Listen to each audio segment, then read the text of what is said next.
ગુજરાતમાં બોટિંગ પ્રવૃત્તિ માટે નવી માર્ગદર્શિકા. મેરીટાઈમ બોર્ડે જાહેર કર્યા નિયમો. ગુજરાતમાં બોટિંગ પ્રવૃત્તિમાં લોકોની સલામતીને ધ્યાનમાં રાખીને ગુજરાત મેરીટાઈમ બોર્ડ દ્વારા મહત્વપૂર્ણ નિર્ણય કરવામાં આવ્યો છે, જેમાં ગુજરાત મેરીટાઈમ બોર્ડ દ્વારા ગુજરાત ઇનલેન્ડ વેસેલ્સ નિયમ 2024 નવી માર્ગદર્શિકા જાહેર કરવામાં આવી છે, જેમાં પ્લેઝર ક્રાફ્ટ બોટના રજિસ્ટ્રેશન, સર્વે અને ઓપરેશન માટેની પરવાનગી લેવાની રહેશે.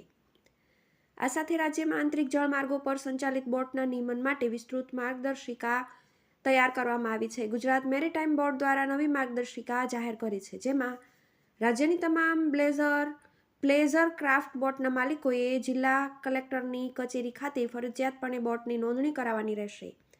આમ, નોંધણીની પ્રક્રિયા પૂર્ણ થયા બાદ રાજ્યના મેરીટાઈમ બોર્ડ દ્વારા બોટનું સર્વેક્ષણ કરવામાં આવશે, તેમજ જિલ્લા મેજિસ્ટ્રેટ અથવા મ્યુનિસિપલ કમિશનર પાસેથી પરમિટ મેળવ્યા બાદ બોટનું સંચાલન કરવાનું રહેશે. જ્યારે ગુજરાત મેરીટાઈમ બોર્ડ દ્વારા જાહેર કરવામાં આવેલા નિયમોનું કોઈ બોટ માલિક ઉલ્લંઘન કરશે તો તેમના વિરુદ્ધમાં કાયદેસરની કાર્યવાહી કરવામાં આવશે. TV18 news, Gandhinagar.